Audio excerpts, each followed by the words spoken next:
Welcome to Kenton Teaches. Enjoy the video. You begin by choosing the right thread. Polyester resists moisture. Cotton grips wax better, so pick accordingly. Once you have a trimmed, tidy end, swipe the thread slowly through the wax. Make sure to apply even pressure and cover 1-2 inches. The first pass bonds fibers and compresses the strand, which prevents tangles. As you go, keep the wax cool by rubbing gently with your fingers. This spreads the coating without gumming up stitches. Once the initial coating is set, make multiple short passes to build an even layer. Do not drag one long swipe or you create lumps. Make sure to angle the thread while smoothing with your thumb so the wax sits between fibers rather than on the surface, which improves knotting and reduces breakage. If you plan long seams, wax in 6 12-inch sections. This balances grip versus flexibility, allowing the thread to feed through a needle cleanly.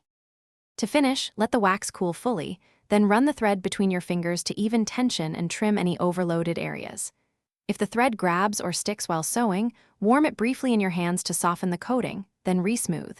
This loosens tiny clumps and restores glide. If you see excess buildup, wipe with a soft cloth and redo a lighter application.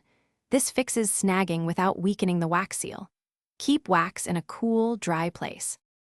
Thanks for watching. Please subscribe if this video was helpful.